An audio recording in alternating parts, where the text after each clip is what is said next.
What's up, people? It's Nature Girl 30 here, and I'm giving you a review of Smackdown for May 11th. As you can see, it's daylight, which means I'm actually doing my review the day after Smackdown because it was late, but whatever. Moving on to the introduction of the match. Now, this pay per view, pay per view, SmackDown really did a good job setting up, over the limit, trying to set up all their feuds and everything, and put them together, and also gave you a little taste on how a Fatal 4 would be. So at the beginning of the entire SmackDown, they actually gave us all a taste of what Fatal 4 was going to be over the limit, with Sheamus versus Randy Orton versus Chris Jericho and versus Alberto Del Rio.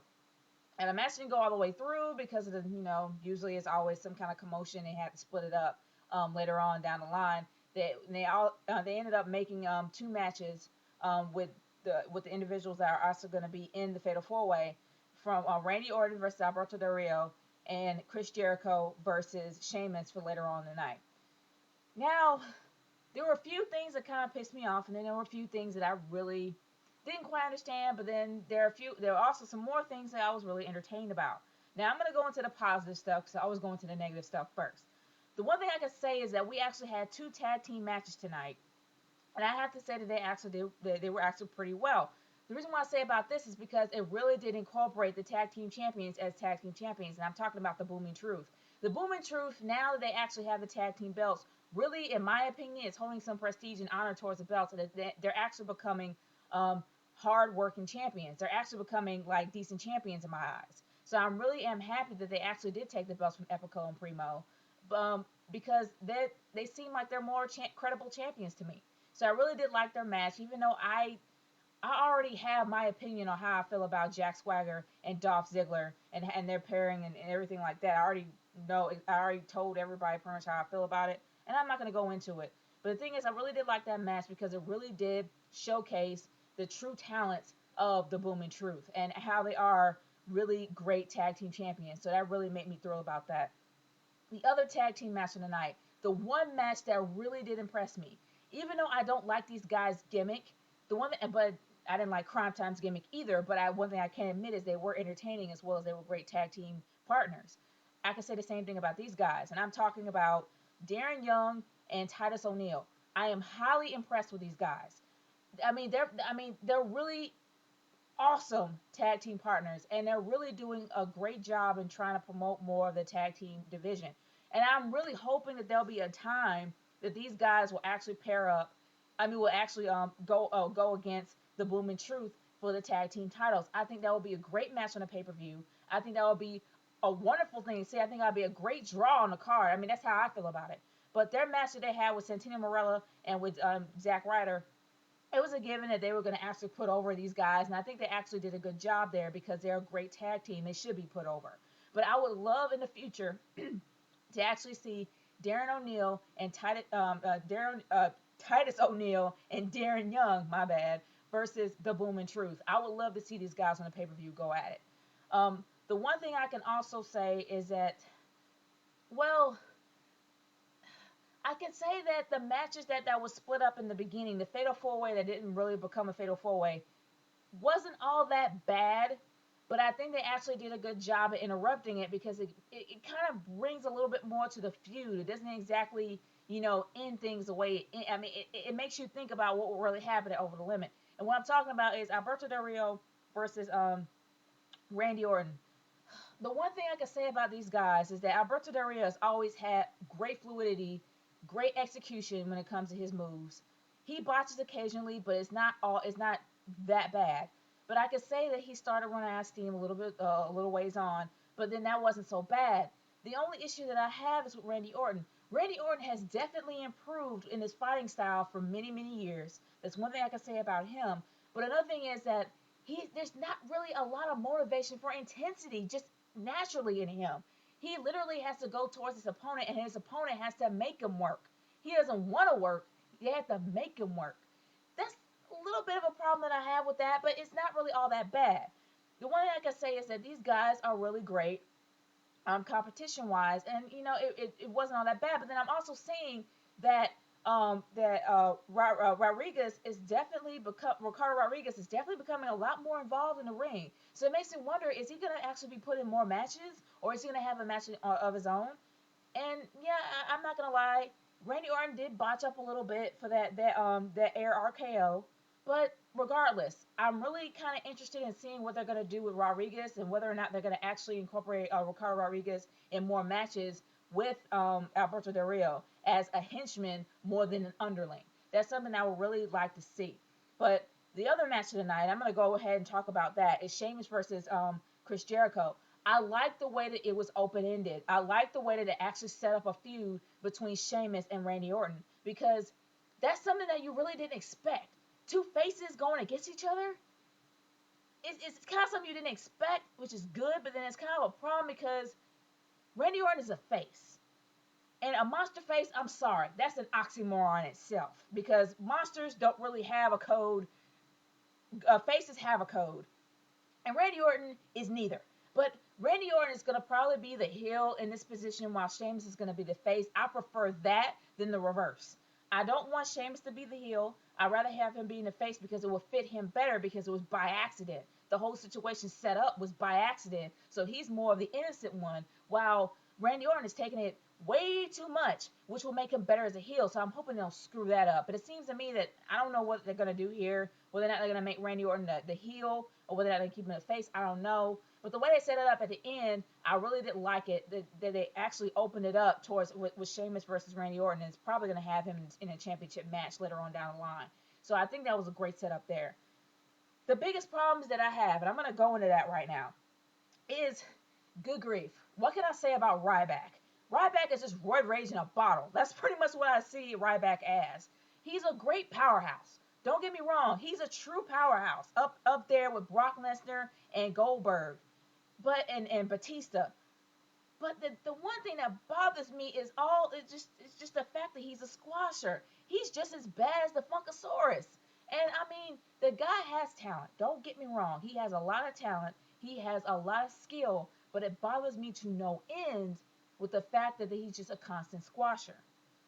I mean, please. And with Heath Slater, I don't know what they're trying to do with Heath Slater. I'm really tired of the faux country accent. If that is a country accent, that's a weird one.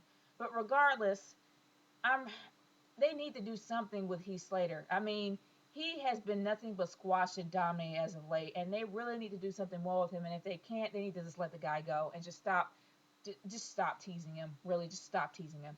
But anyway, that match with Squasher, don't really care about that match. It's out the window. The Funkasaurus had a match with Hunico. Now, okay, this was an absolutely ridiculous squash match, so I really don't care about it. But what makes me sick is the fact they really can't make up their mind what they're going to do with the Funkasaurus. They had him in a decent tag team with Santino Marella at one time. Sometimes some of his matches, either where they weren't tag team or single, went on longer than probably 2 minutes. But now they're going back to the whole 2 second route, and now he's becoming a squasher again. It's like they're really trying to get rid of all of the gimmick people, or they're really trying to get rid of the people they don't think is going to pull their weight. And I don't know what they're going to do with the Funkasaurus, but it makes me mad because the guy actually has potential. And even though he has the whole Funkasaurus gimmick, they need to find something more to do with him. And that really makes me mad at the way they actually gone back to making him squashed. But another thing that I really was kind of disappointed about was AJ's match. Now, I know all you guys out there are practically drooling over AJ. And it's not AJ herself. It's just the fact that AJ has been there for a while and her skills are still lacking horribly. I didn't like that match because it was a girl fight. Don't get me wrong. Some people think it's hot to see a girl fight. But these are wrestlers. There was no technique. There was no fighting style. There was nothing but just hair pulling and smashing against the mat. If I really want to see that, I would go to a bar after hours and literally see two chicks go at it if I really wanted to, and I don't. So that's the reason why I was really pissed off about this match, really thrown off, no heel turn whatsoever until Daniel Bryan came out. Now, Daniel Bryan, and this is my theory. I don't know if this is true, but this is my theory, underlying theory, that now that Brie Bella is gone, she was actually going to be in some kind of triangle between AJ and Daniel Bryan. But now that Brie Bella is gone and her contract is up and she's not coming back, I believe that Caitlyn is taking the place of Brie Bella, since Brie Bella is actually dating Daniel Bryan in real life. But now that Caitlyn is actually now in the picture of the whole triangle, even though she's not entirely in it yet.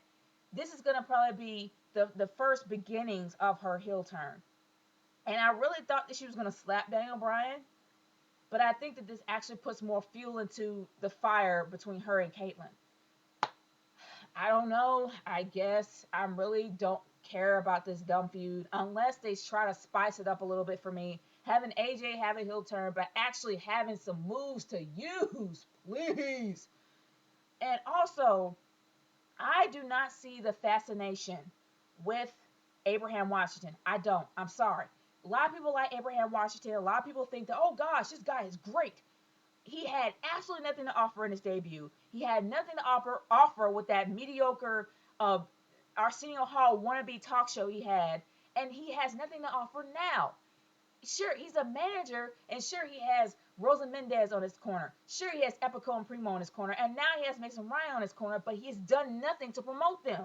So what makes him a great manager? I don't know. I don't see it. I'm trying to be patient with this guy. I'm trying to be patient to know that, okay, he's just trying to build himself up. But if he doesn't get built up by SummerSlam, then I have absolutely no care for this guy whatsoever, and he is definitely becoming a waste of space. That's how I see it.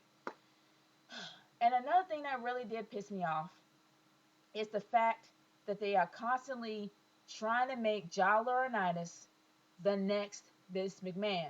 And I've said it about 1,000 times because the way that he interrupted the Big Show's match, the way he went in there and demanded an apology for some random reason, they're trying to make him more like Vince McMahon. Vince McMahon had charisma. He had character. He had.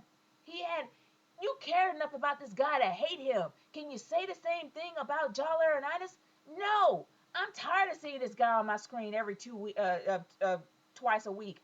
I'm sick to death of it. He absolutely has no entertainment value whatsoever. The people around him is what makes entertainment value for him. But he is definitely a stale bird. Ugh. I don't like John Laurinaitis, and I'm tired of John Laurinaitis interrupting the flow of my matches. I am sick to death of the whole AJ Love Triangle thing. Even though it may incorporate something really positive coming out, a really great heel turn, I'm tired of the whole Love Triangle thing, and I really want to be done. I'm sick of it. I'm sick of seeing it.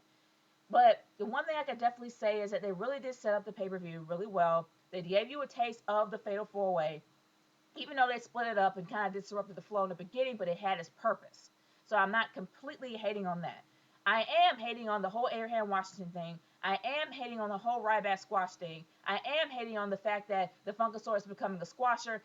And I am hating on the fact of the stupid love triangle that I'm constantly seeing, as well as John Laurinaitis' lack of charisma. I gotta give it a C. For that reason, I gotta give it a C. Even though he had his positive points, those 4 points there, or 5, or whatever, I've lost count, has literally just gotten on my nerves, and I can't take it anymore. It's just, it needs to be done. It needs to be squashed, and I'm hoping that this pay-per-view or the pay-per-view afterwards will end it all, because I'm tired of the whole love triangle with AJ, and I'm sick of death of John Laurinaitis being in my matches. But anyway, a C is my verdict, and I'm sticking to that. This is Nature Girl 30 signing off. Peace, later, love, whatever.